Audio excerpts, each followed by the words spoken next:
Começamos mais um dia do nosso programa Elga e Você, um programa com muita informação e conteúdo com credibilidade. E hoje tá mais que especial, recebemos uma visita interessantíssima de um ator talentosíssimo, humorista que alegra nossas vidas, Eduardo Butaca, que mostrou aqui todo o seu talento. São personagens que nasceram dentro de espetáculos ou de exercícios teatrais, de oficinas de teatro, de exercícios de improviso.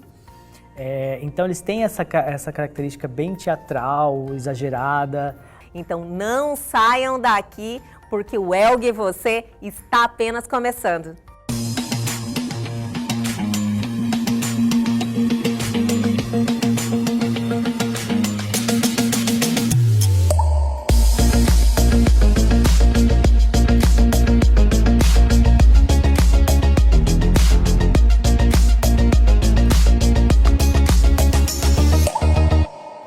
Vamos iniciar o nosso programa de hoje de uma forma deliciosa. No último dia 7 de julho, comemorou-se o Dia do Chocolate, essa guloseima que tem fãs, que conquistou os paladares de muitos por todo esse planeta. E vamos continuar no mesmo ritmo, porque no dia 10 de julho comemora-se o Dia da Pizza, essa massa com molho de tomate e vários ingredientes é amada por muitos nesse mundo inteiro. Quem não gosta de uma boa pizza? Eu amo! E chegou a hora de mandarmos aquele abraço e desejar toda a felicidade desse mundo, porque ela merece. Cate Martins, é o seu aniversário e o programa Elga e Você deseja toda a felicidade desse mundo, porque você realmente merece. Você é a luz no caminho de muita gente, principalmente da sua família. Cate, que Deus sempre te proteja e te dê muita saúde, é o que deseja a sua amiga Elga Figueiredo e o programa Elga e Você. Agora com o Elga e Você, em um bate-papo com a Cristiane Vaz, que é coordenadora de educação para o consumo do Procon e advogada também, né, Cristiane? Primeiro, foi um prazer te receber aqui hoje. Eu que agradeço o convite, o prazer é todo meu. Cristiane, você é advogada também? Sou né? advogada. E você está atuando numa instituição, no momento como o Procon, no momento de pandemia, que é um momento que eu acredito que está ocorrendo muitos conflitos na relação de consumo, né? Como é que está essa sua realidade agora? Como é que está o mercado? Está muito complicado.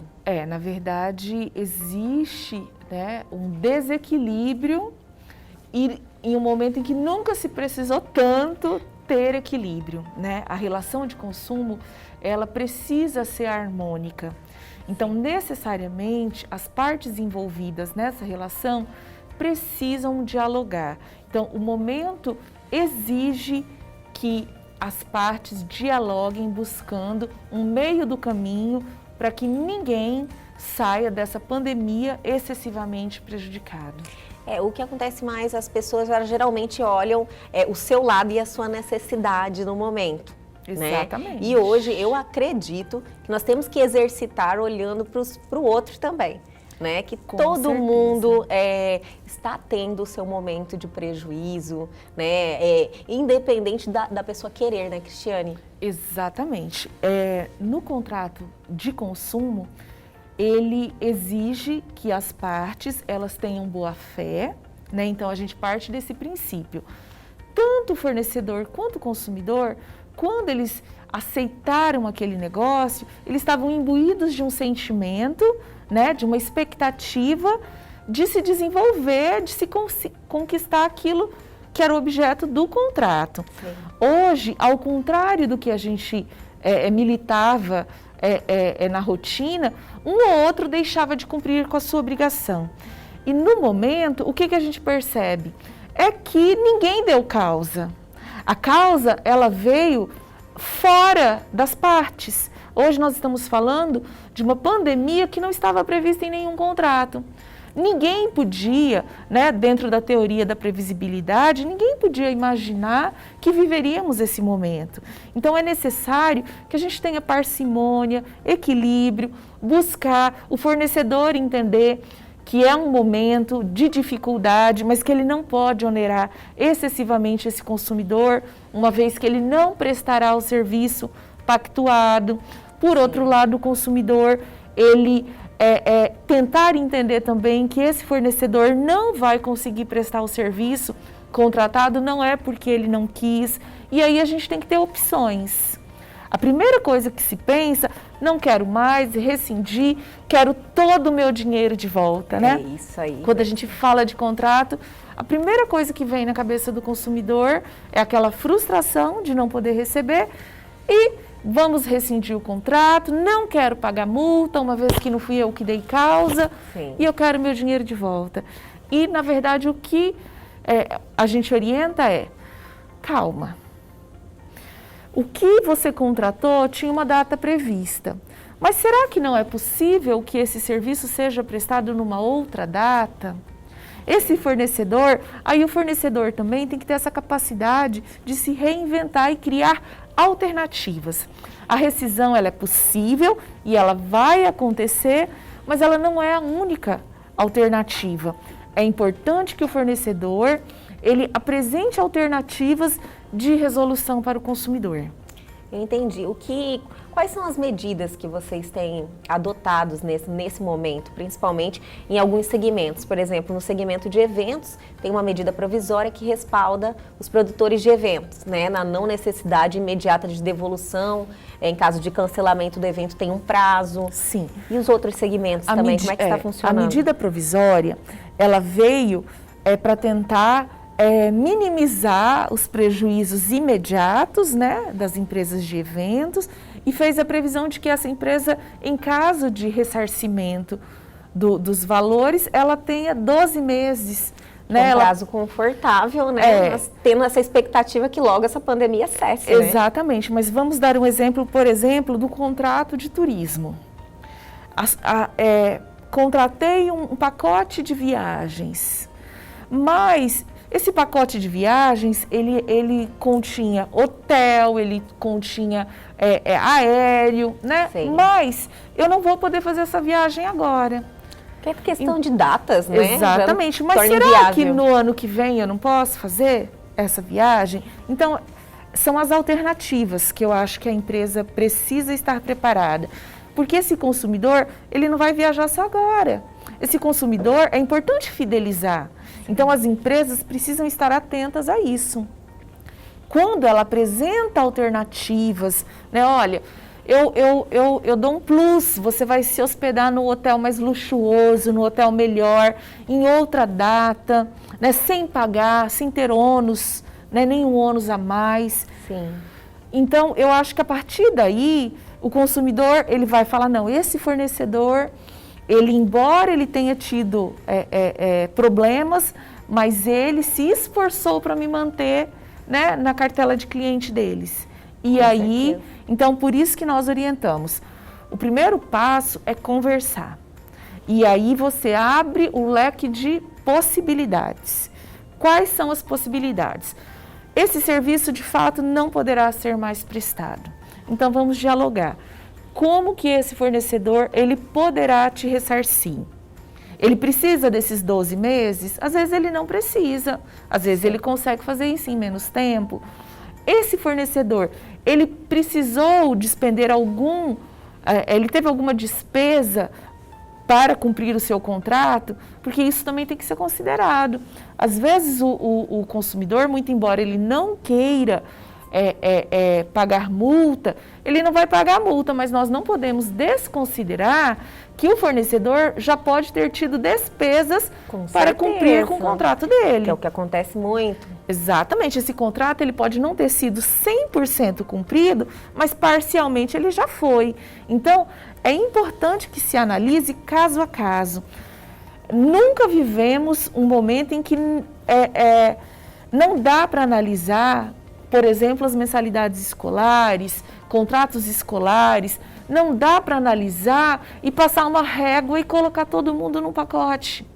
é importante que se analise caso a caso. As escolas, né, escolas particulares, né, estão aí muitas dando aula por videoconferência. Sim. E isso aí tem gerado um atrito muito grande com os pais. Sim. Né, que eles não entendem que está sendo prestado serviço. Exatamente. Como é que está essa relação? A relação dos contratos escolares hoje tem sido talvez a relação mais difícil. Porque, primeiro, existe uma frustração por parte dos pais, né, de estar recebendo esse serviço que ele entende que não é a contento.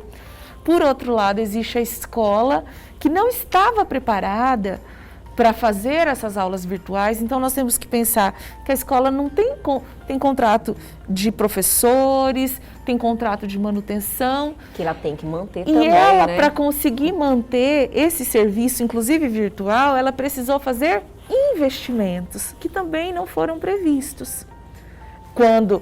Inicialmente, quando esse contrato ele foi assinado, essa escola, ela não imaginou que ela precisaria ter câmeras, que ela ia precisar ter estúdio.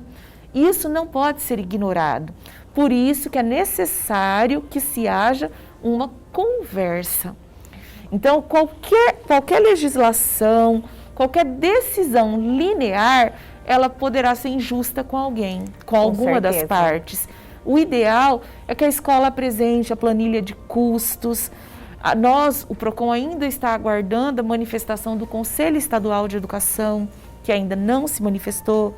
Você pode perceber que o PROCON ele tem mais observado até o momento e tem incentivado as partes a tentarem compor, porque o Conselho Estadual de Educação não se manifestou ainda sobre a carga horária, sobre o plano de educação.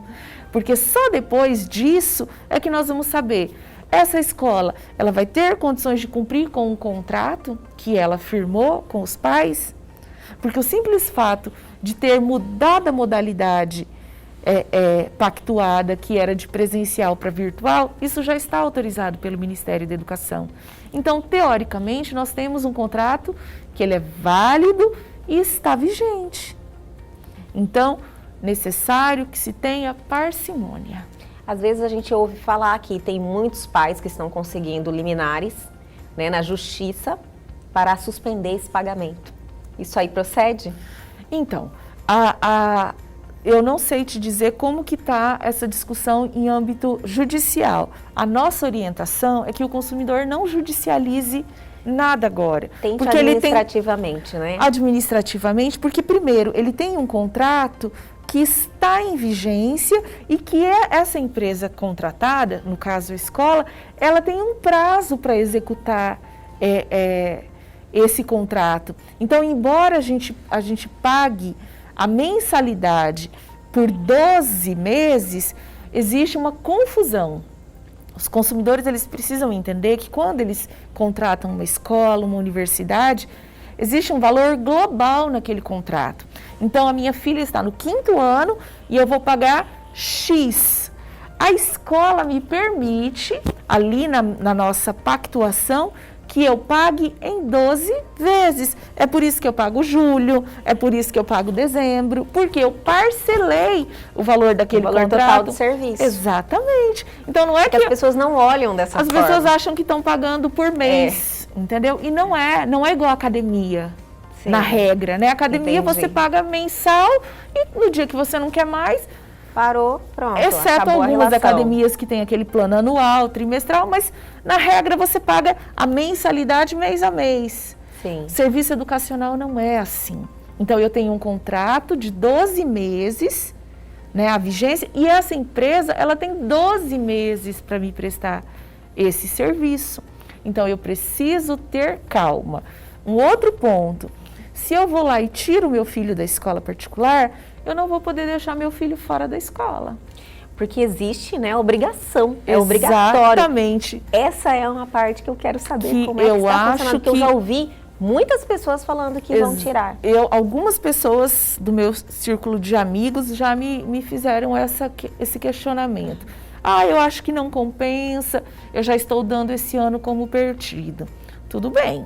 Eu consigo compreender que a sua frustração, né, desse ano como perdido. Porém, o seu filho está em idade escolar e ele não pode ficar fora da escola. Isso é obrigatório. Então, necessariamente você terá que matriculá-lo em algum lugar. Eu quero saber como é que funciona essa questão, mas eu quero que você aguarde só um pouquinho que a gente já volta, é logo após os comerciais.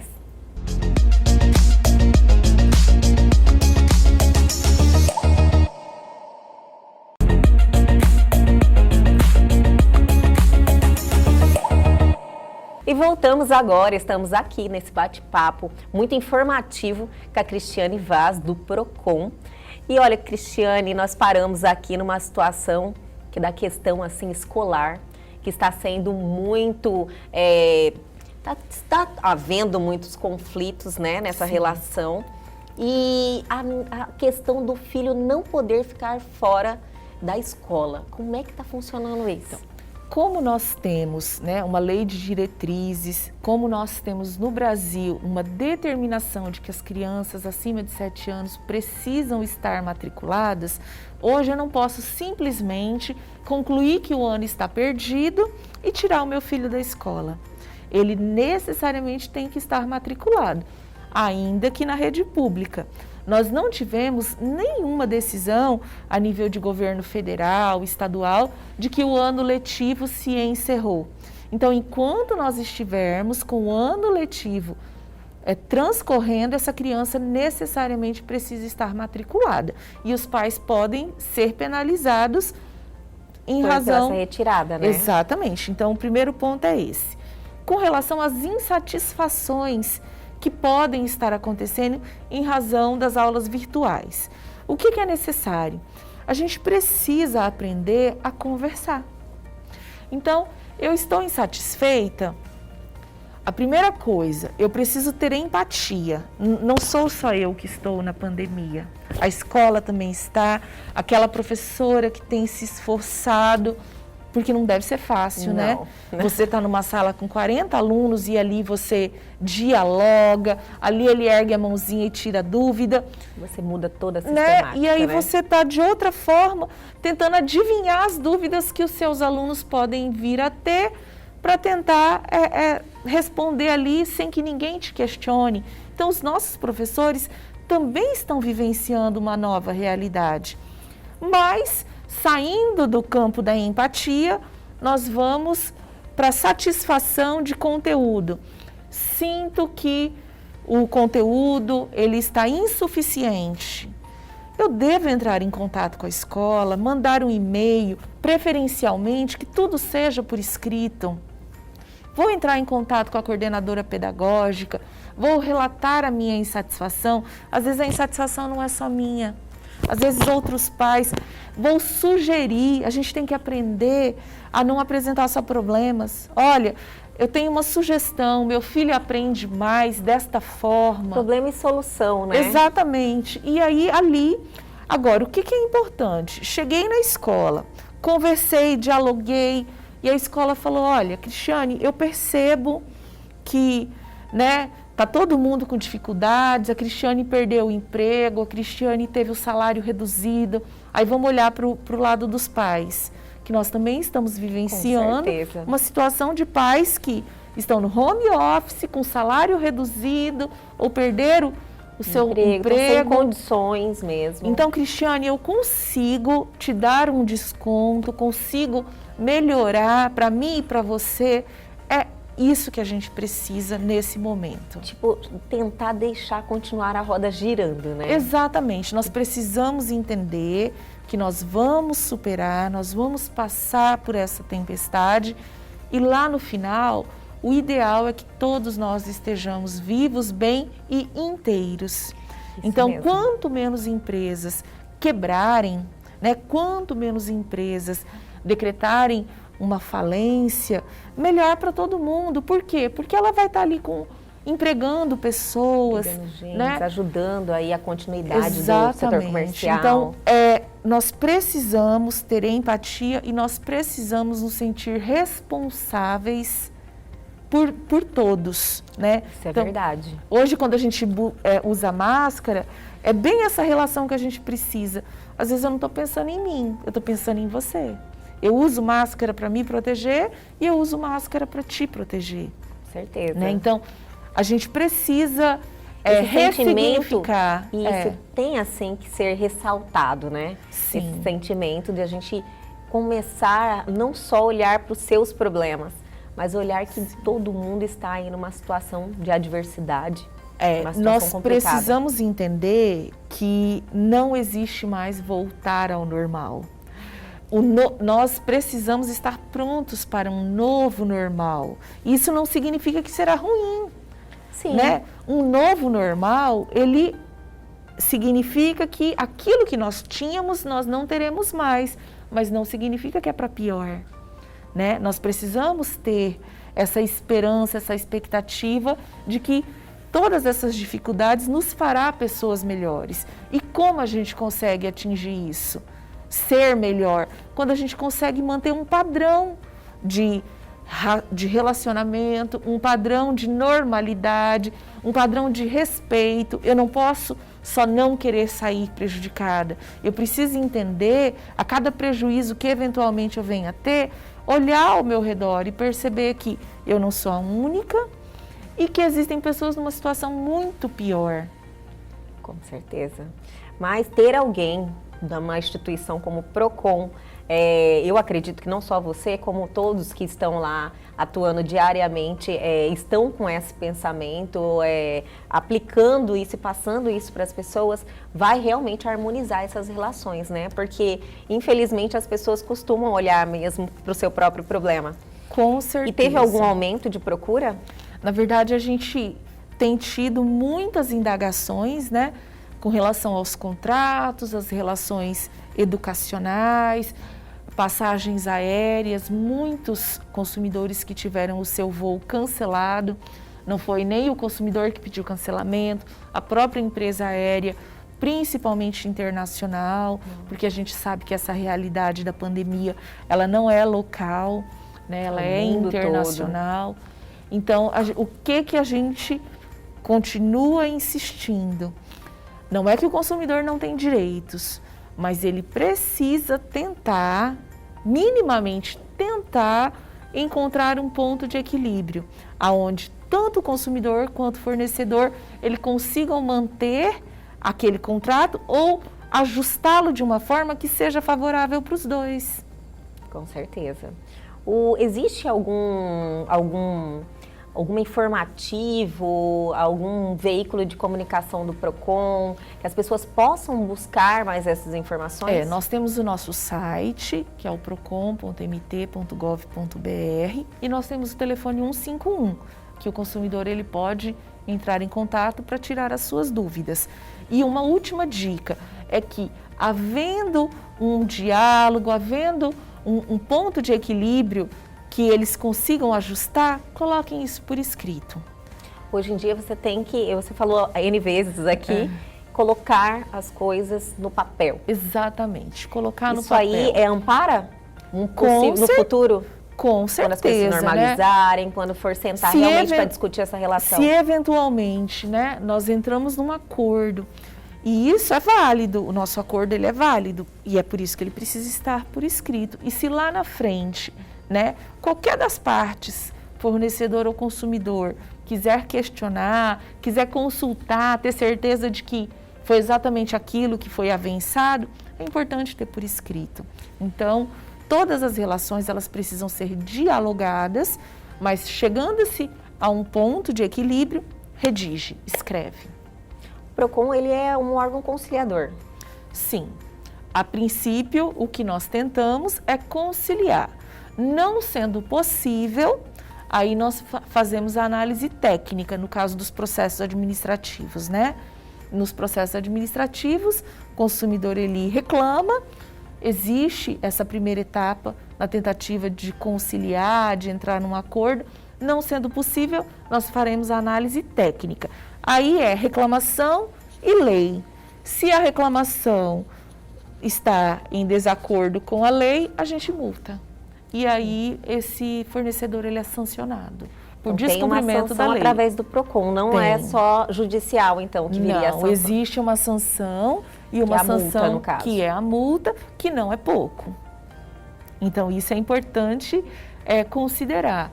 A multa do PROCON, ela não é pequena, ela é uma multa pesada, porque ela avalia tanto o caráter educativo daquela medida, quanto o caráter sancionatório mesmo, né, de penalização. Então, as empresas precisam sim cumprir com a legislação consumerista. Sim. Essas relações do consumo, elas vêm numa evolução muito grande, né? Há um tempo atrás, nós tínhamos um desequilíbrio em relação a fornecedor e consumidor. Total. Que foi melhorando com o tempo. Com No passar, eu certeza. acho que teve uma militância aí, Sim. uma bandeira do direito do consumidor, né? E A- isso aí virou uma realidade já, né, Cristiane? Sim, na verdade, historicamente, o consumidor, há mais de 30 anos, antes do advento do Código de Defesa do Consumidor, como que funcionava? Eu comprava uma geladeira, podia ser aquela marca mais famosa, que era para durar a vida toda. Mas se eventualmente essa geladeira apresentasse um problema, eu não tinha uma legislação específica que me socorresse. Não havia garantia. Essa garantia o fornecedor dava se quisesse. Sim. E aí, quando a gente vem com o CDC, né, em 90, o Código de Defesa do Consumidor, ele vem como uma legislação e é uma das mais avançadas do mundo até hoje. O brasileiro, ele precisa dar valor ao que ele tem. E essa legislação é uma legislação que ela permanece atual, muito embora mais de 30 anos, mas nós estamos falando de uma legislação que veio e te reconhece como um cidadão vulnerável naquela relação. Naquela relação, o CDC ele diz, olha, o consumidor, ele precisa de proteção. Mas olha, essa proteção ela não é total, ele precisa ter razão. Não é só. Então, aquela história de que o consumidor sempre tem razão, isso não é real, entendeu? Isso não é real. Eu acho que foi um momento de adaptação, né? E aí é quando eu digo que ela protege o fornecedor também. Porque aquele consumidor que não tem razão, ele não tem amparo. Não adianta ele espernear. Sim. Então, é o seguinte, você tem razão até um ponto. Partiu daquele ponto, a razão está com o fornecedor. Então, eu acho que é uma legislação que ela realmente ela é diferenciada. Porque muito embora aparentemente ela proteja o consumidor, porque o entende como vulnerável, mas quando o fornecedor que cumpre a regra direitinho, ele é o mais beneficiado. Sim. Ele é o mais beneficiado porque o consumidor que não tem razão, ele não prospera. Esse mito que é o consumidor sempre tem razão foi uma questão de equilíbrio. Aí, porque as relações era terra de ninguém antes, né? Exatamente. E agora, já podemos dizer que já está numa situação, as pessoas se educaram, né? Podemos dizer assim. As pessoas, de modo geral, elas passaram a ter acesso, porque eu digo que é uma legislação fácil. O Estatuto da Criança e do Adolescente, e eles são contemporâneos. Então, o Estatuto da Criança e do Adolescente e o Código de Defesa do Consumidor é uma lei que todo mundo conhece. Não é? Todo mundo conhece. Então, assim, o consumidor está ali na fila. Presente no nosso dia a dia, né? Porque o tempo todo você exercita você isso. está ali na fila do supermercado. Como eu já ia falar, nós acordamos sendo consumidores. Exatamente. Né? Ligou a água lá para escovar seus dentes. Total. Então, você consome o tempo inteiro. E o tempo todo, quando você vê, porque ela não é complexa, então você está ali no seu dia a dia e você vê alguma coisa que você sabe que saiu ali do... Sim. Você acende a luzinha, você fala, olha, isso aqui tá me parecendo errado. Não tá Esse certo. produto tava com um preço lá e aqui no caixa tá outro. Sim. Não é? O consumidor, ele E sabe. é bom que hoje já é automático, né? As pessoas já, Exatamente. não, tá errado e vamos mas rever isso aí. é o papel da imprensa, que eu acho que é fundamental. O PROCON, a gente desenvolve essas ações de conscientização, de educação, mas é uma legislação que popularizou. Sim. E isso é fantástico. Porque É as uma evolução, pessoas... né? É fantástico você saber que você tem direitos e você Tem que poder ser exercê-los. Exatamente. Cristiane, olha, é assunto para mais 2 horas. A gente fica aqui, né, falando sobre direito do consumidor, porque, como eu falei, nós consumimos o tempo inteiro. Então, já está estendido o convite para você retornar mais uma vez. Né? Vamos aguardar aí esse avanço também, né? Ver o que vai acontecer no futuro aí dessa pandemia. E aí a gente marca mais uma vez para você vir aqui elucidar essas questões para a gente. Foi um prazer recebê-la. Prazer foi todo meu, estou à disposição. Me chama que eu venho. Obrigada. Por nada.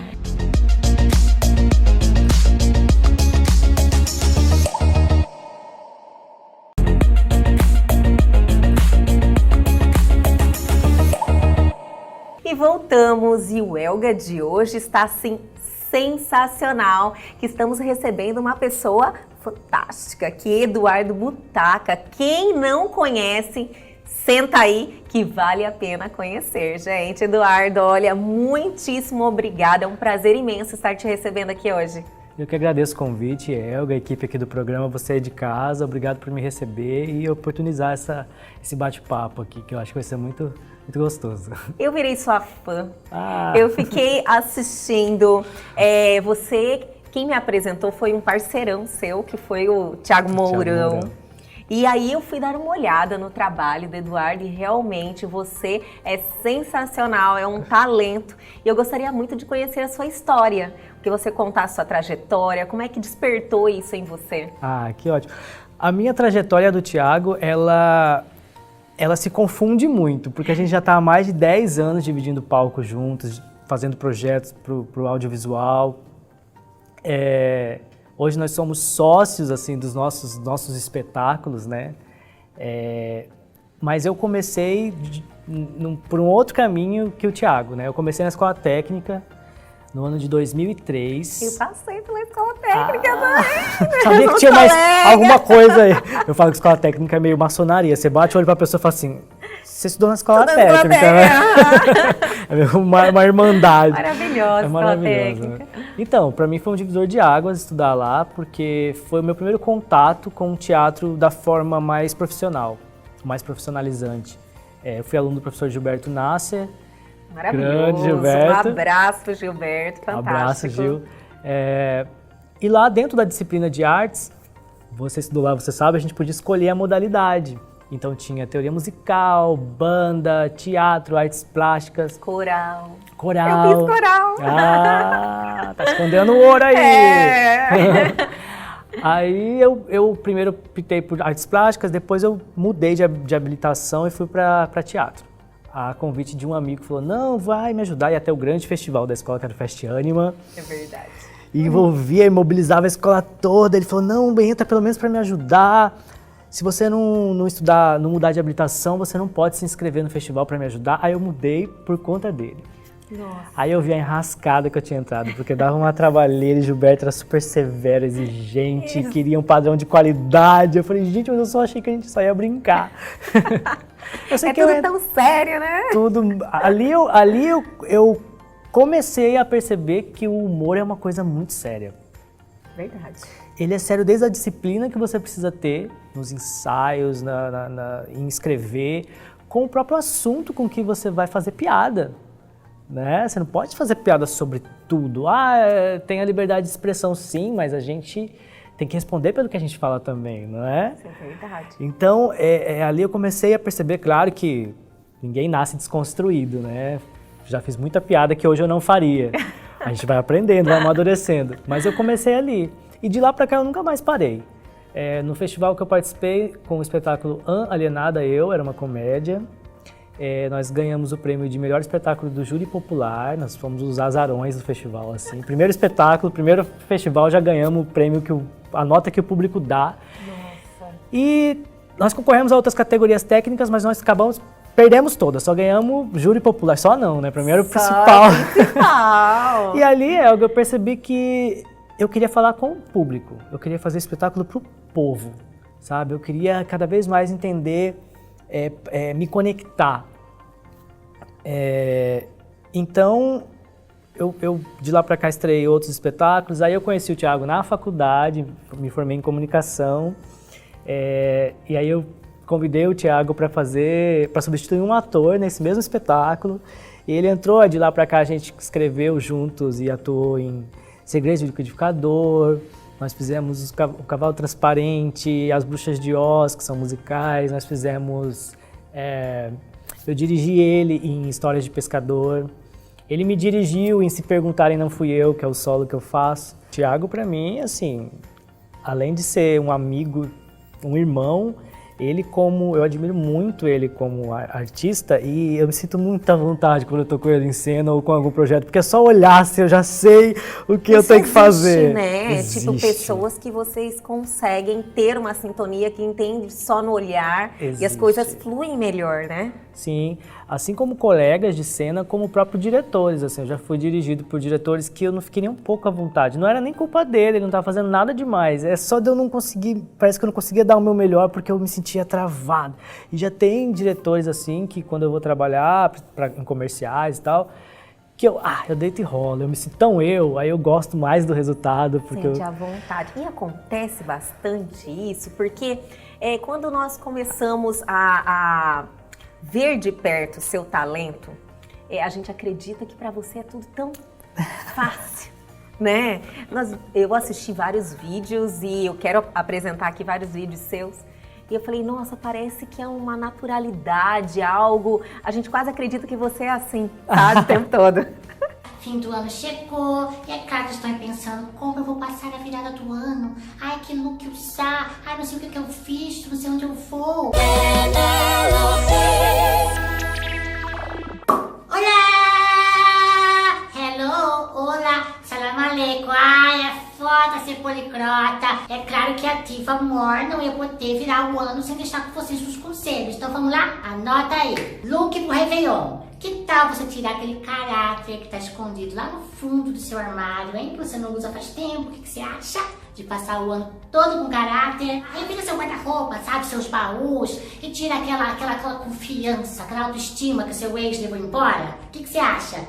Cai tão bem nesse corpo, porque combina com qualquer corpo, não é? Porque o que importa é o seu corpo, né? Porque é o único que você tem, então conforme-se. O que mais que você pode estar usando? Compaixão! O que você acha?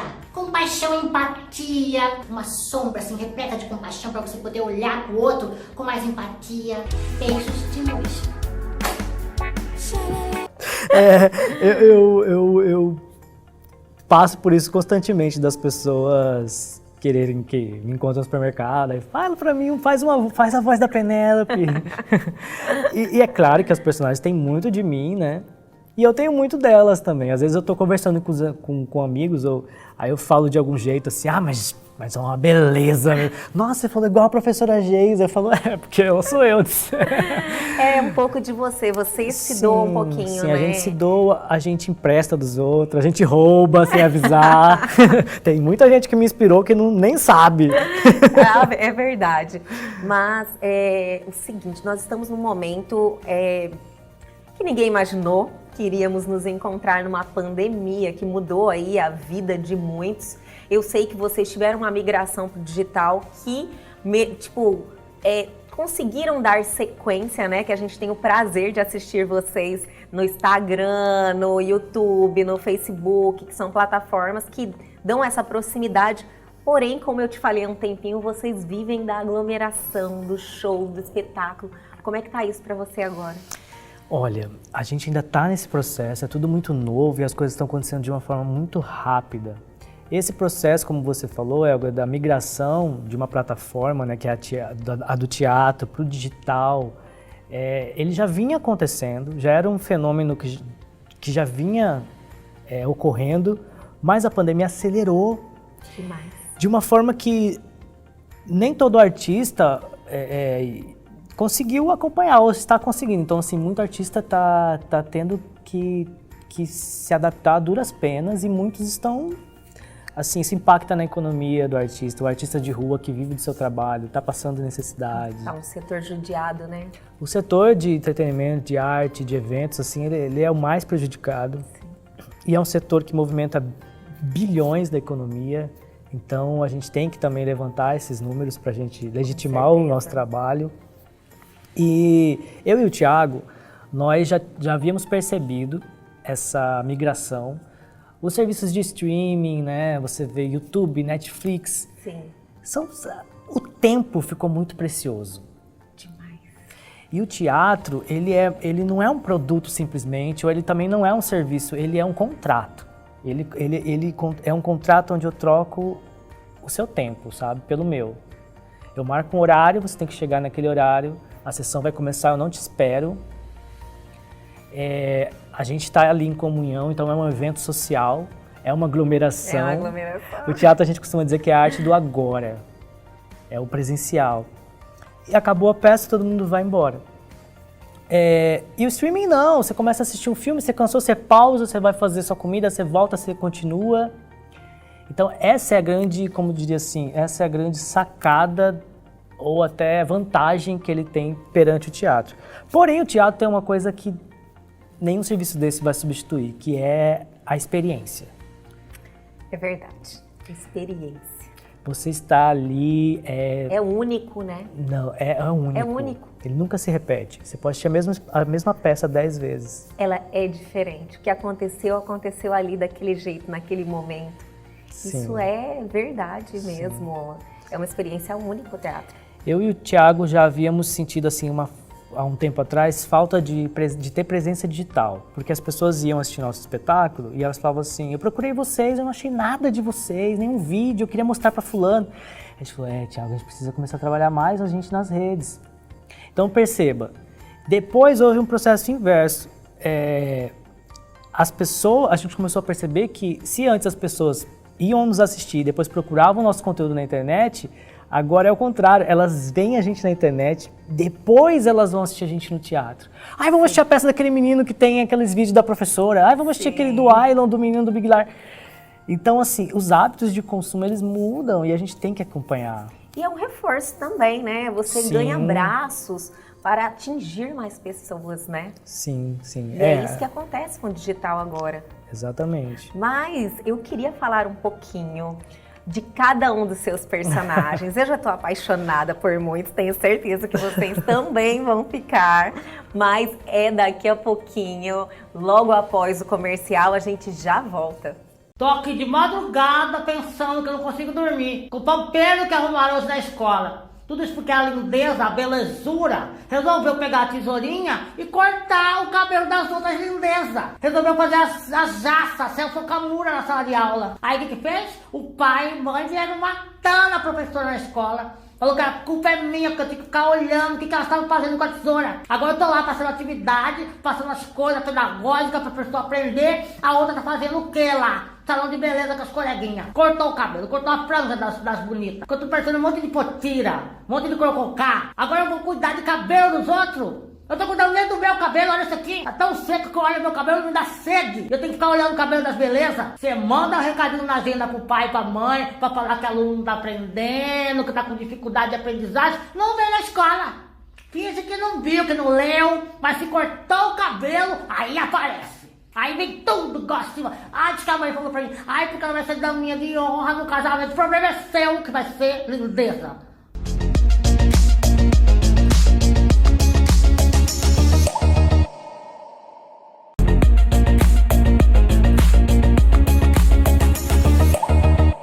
E voltamos com esse papo maravilhoso. Eu também estou amando com ele, Eduardo Butaca, super ator, um talento. Eduardo, antes de nós chamarmos um comercial, eu perguntei para você sobre seus personagens, que são assim, fantástico. Você começa a assistir, você não quer parar. Conta um pouquinho da criação, de como que eles foram construídos, o que tá vindo pela frente. Todos os meus personagens, aliás, 99% deles nasceram no teatro. Então, são personagens que nasceram dentro de espetáculos ou de exercícios teatrais, de oficinas de teatro, de exercícios de improviso. Então, eles têm essa característica bem teatral, exagerada. A minha escola de humor é baseada na caricatura, no exagero. Então, eu tento trabalhar assuntos reais, mas de uma forma exagerada, como se fosse uma charge, uma caricatura, onde eu exagero a boca, o nariz, o jeito de falar. Essa é a minha forma de fazer. E eu tento deixar o mais absurdamente real. É isso que chama a atenção, de Isso. você conseguir extrair detalhes, assim, de pessoas, de comportamento, que você fala, eu pensava assim o tempo todo, eu não acredito que ele pensou nisso. E eu tento pensar na questão do... É um exagero, mas ao mesmo tempo é muito real, assim, eu tento fazer dessa forma. E elas nascem do teatro, mas a partir de observação, eu sou muito observador, e de inquietações. Então, por exemplo, tem uma socialite que eu faço, que ela nasce dessa necessidade minha de satirizar uma classe social dominante que muitas vezes não enxerga o outro com a empatia que deveria. Como que é o nome dela? Ela se chama Liege. Liege, olha só, as lieges, né, que se As identifiquem. Lieges. Então ela é totalmente arrogante, ela é soberba, só que ao mesmo tempo ela é totalmente mesquinha. Ela não... todas as sociedades são assim? Não. Ela é um recorte, né? O teatro, a gente faz esse recorte, ela é uma caricatura desse tipo de pessoa, não necessariamente de alguém A gente específico. nunca generaliza, né? Não. Toda generalização é burra, né? Como já disseram. Tô constrangidíssima. Nunca fui tão humilhada em toda a minha vida. Vocês acreditam que eu fui no salão retocar minha raiz? Chegando lá, o meu cartão diz que não passou. E essas pessoas que trabalham nesses lugares, o cartão da gente não passa uma vezinha só e ela já olha como se a gente fosse um marginal, como se a gente fosse apanhar alguma coisa e sair correndo. E eu tive que chamar a Em. Em é empregada lá de casa. É que ela só trabalha em casa há 10 anos, eu ainda não sei o nome dela. Então eu falo, Em, vem cá, passa aqui no seu cartão. Aí Em pediu pra parcelar, olha, um vexame só. E eu fiquei desconfiada depois. Como é que Em, com o salário que eu pago pra ela, conseguiu passar no cartão esse cabelo caríssimo? Será que Em anda apanhando as coisas lá de casa? Vai chorar! Aí tem a professora Geisa. Que é maravilhosa. Eu quero mostrar um vídeo pra vocês. Eu amei as suas que aulas. legal. E como é que é? É EAD? Como é que tá lá? Estresse à distância. Estresse à distância. Vamos entrando aqui, professora Geisa, que a aula vai começar, nossa EAD. Vamos lá, quem que já entrou aí? Cadê as belezas? Todo mundo já tá aí? Faltou sempre uma ou outra Gisele, né, que ficou aí desfilando, perdeu o horário. Né, nós vamos começar. É aula dada, viu? É aula dada, tá? Hoje a gente vai falar sobre poesia, né? Vamos lá, então. Vocês fizeram as poesias que eu pedi pra vocês? Eu fiz, professor, eu fiz, professor, eu fiz. Alguém além dele? Deixa eu, professora, deixa eu. Quem pedir não vai. Pediu não vai apresentar, tá? Vai pro fim da fila, cara, vai ser o último, tá? Tô sem tempo agora, ficar escutando. Tá achando o quê? A gente chega com vontade de dar aula. Eu liguei essa câmera com vontade, eu tava com vontade. Vou perder a vontade quando eu começo com vocês. Coisa!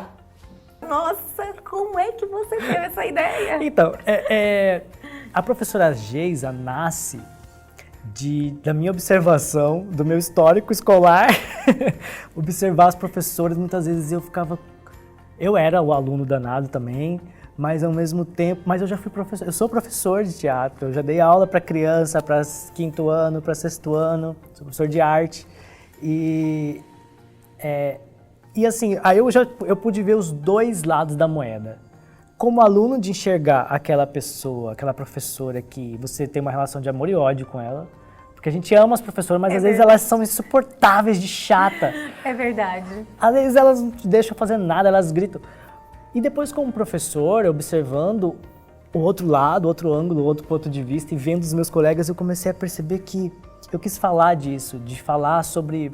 Ela é uma caricatura da educação no nosso país. O quanto a educação ela é tratada com uma certa irrelevância, o quanto o profissional da educação ele é desvalorizado e o quanto esse profissional vive no limite. Ela está sempre no limite da paciência. É verdade. Só que ao mesmo tempo ela tem que ter um decoro, porque nenhum profissional, nem políticos, tem que ter tanto decoro quanto um professor, porque qualquer coisinha que ele disser, ele vai ser usado contra ele no tribunal. Ele, é verdade. Né? Ele não pode. Então, por isso que ela fica segurando uma fúria toda vez. Ela fala assim, sua beleza, lindo que você é. Ela não pode xingar, então ela chama de lindo, de beleza, gracinha, linda, uma maravilha. Então, assim, é a forma que ela tem de extravasar isso. Então, e a Penélope nasce do meu alter ego, de querer ser... de ver o lado melhor da vida, de ser lindo, espalhafatosa, de poder falar o que eu quero. Quando eu tô de Penélope, eu falo o que eu quiser. Você é um homem, uma mulher chicote? É aquele homem que o outro quer, ela não quer. Ele quer, ela não quer. Ele quer, ela não quer. Aí ele não quer mais, aí ela quer.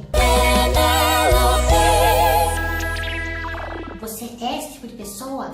Cuidado, tá? Não vai demorar muito pra perceber que você gosta da pessoa, que você tá afim, você quer tentar alguma coisa com a pessoa, tá? Porque ninguém é palhaço de ninguém, não. A pessoa cansa. Aquela pessoa que tá sempre no seu pé, tá? E você fica assim, ai, Mr. Right Now waiting for Mr. Better. Ela tá com você, mas ela tá de olho em alguém que vai surgir melhor. Então, tipo, ai, fica com você aqui, vamos ver se tem alguém melhor, tem alguém melhor. Ah, um melhor, tchau. Não faz isso. Para de ser mau caráter. Para de ser essa pessoa horrível. Sabe aquela pessoa que fica terminando com o namorado? Ai, cansei hoje. Ai, hoje eu tô cansada, vou terminar com você, tá? Depois a gente volta. Ai, hoje eu tô de boa, vamos voltar? Ai, volta. Ai, cansei, quer saber? Vai pra sua casa. Ai, cansei, vamos voltar?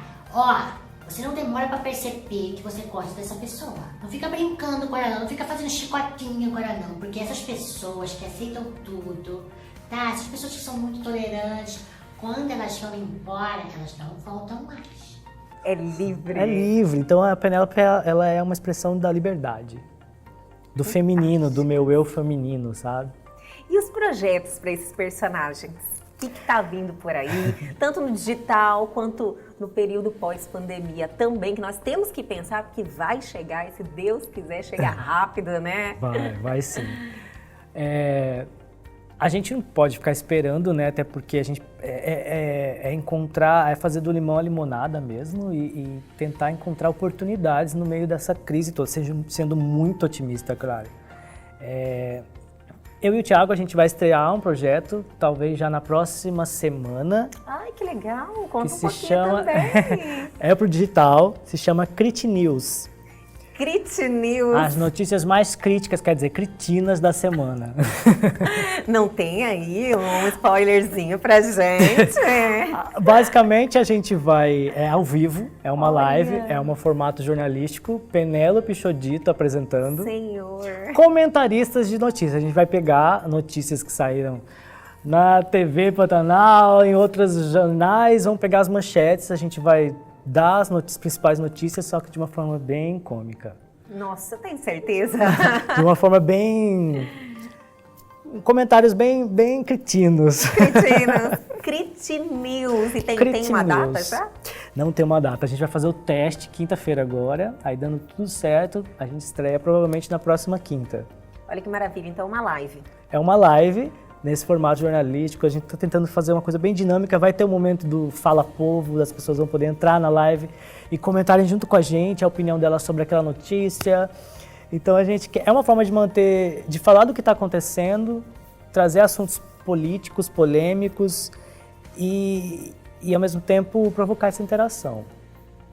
Precisa, né? Exatamente. E outra coisa, vocês têm um papel muito importante, que é a descontração, a felicidade, o entretenimento que as pessoas estão precisando demais, né? De sorrir para ter esperança, né, Eduardo? É claro, Elga, assim, mais uma vez sendo otimista, a pandemia tem mostrado pra gente, entre N coisas, o quanto a arte é importante, né? O quanto a gente não sobreviveria, ou pelo menos não de uma forma saudável, plena, espiritualmente, mentalmente, sem a música, sem a literatura, sem as artes visuais, enfim, o quanto nós somos seres sensíveis e nós precisamos dessa linguagem poética. É verdade. Você é nítido, né, que o humor que move sua vida, mas eu sei que você faz drama, você transita aí em vários setores, né, do meio artístico. Mas o que você ama fazer mesmo é humor? Assim, minha formação, eu sou formado em teatro, então a gente acaba estudando várias escolas, mas eu amo o humor. Por quê? Porque, como eu te disse, eu começo de uma escola, então, entendendo o meu contexto, de onde eu venho e porque é a minha predileção pela comédia. Eu venho de uma escola, de um festival, em que eu entendo que eu chego mais rápido nas pessoas pela comédia. Eu toco, eu promovo uma experiência através do riso. Você acha que a ligação, Sim. conexão? Sim. Eu adoro poesia, eu tenho um espetáculo de poesia chamado Eu Nunca Lhe Apareci de Branco, que eu faço com o João Reis, maravilhoso. Mas a comédia é onde eu me encontro. E muitas vezes é engraçado porque as pessoas pensam também que o humorista está sempre alegre, né? E não é. A gente tem altos perrengues. Muitas vezes você vai gravar o vídeo, você teve um dia muito difícil, mas aí você vai, pá, e faz as pessoas. E quando eu consigo fazer as pessoas rindo, mesmo que eu naquele dia não esteja conseguindo, de certa forma, rir, aí eu consigo rir. Então é uma troca incrível. Verdade. Eu te dou, você me devolve e eu me realimento. Então a comédia faz em mim com que eu me retroalimente dessa essência que tá vivo, sabe? Viver basta, sabe? O teatro, o teatro em si, ele ensina muito para as pessoas, né? Ele ensina demais. O talento é único. Eu acho que o artista, ele nasce com esse talento. Quem não nasceu para ser artista, é muito difícil chegar lá, né? Mas, assim, você ter o contato com a arte é transformador. Com certeza. É por isso que, por exemplo, eu tive contato com a arte do teatro na escola. E aí eu sempre defendo a importância de se ter teatro na escola, de se ter arte na escola. E a arte de várias frentes, não só o teatro, mas as artes visuais, a música, a dança. Porque a arte é a forma de colocar o ser humano em contato consigo mesmo. E a gente precisa, a gente vai perdendo esse contato com a nossa essência e com a essência do outro, a gente está perdendo a empatia. A gente vai se tornando pessoas que são incapazes de se colocar no lugar do outro, de entender, tudo bem, não é um problema para mim, mas se é para ela, deixa eu escutar, deixa eu entender, não dói em mim, mas está doendo em você, eu não estou com o seu sapato. Se colocar no lugar do outro. Eu acho que a arte ela é essencial para esse contato consigo mesmo e com o outro. É isso aí.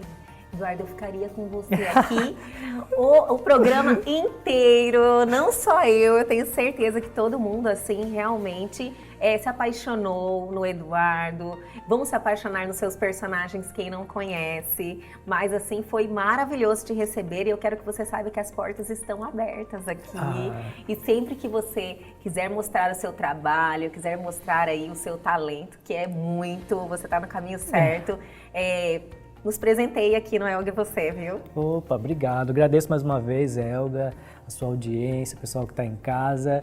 Acompanhe meu trabalho, me sigam no Instagram, Eduardo Butaca, no Facebook também. E assim, tem no YouTube também? Tem no YouTube, Butaca, só para colocar lá com 2 Ks, vocês vão achar meu canal. Eu uso o YouTube mais como um banco de dados, onde eu vou guardando os vídeos, né? Eu também faço isso. Mas tá tudo lá. E, enfim, os projetos novos eu terei o prazer de mandar para você assistir, para você colocar no seu programa. Eu quero. E eu vou trazendo novidades. Não só eu, como meus telespectadores, tenho certeza que vão amar aí estar em contato mais vezes com você e com o seu trabalho, viu? Tá bom. E não perca a próxima aula da professora Gê. Eu vou estar lá. Muito obrigada, Eduardo. Eu que agradeço. E o Elga Você de hoje fica por aqui, mas amanhã nós estamos de volta às 21h30 e se você perdeu algo, está aí nossos canais de comunicação, é só mandar sua pergunta, tirar sua dúvida que a gente responde. Temos esse encontro amanhã aqui na TV Pantanal, canal 22.1, aguardo vocês.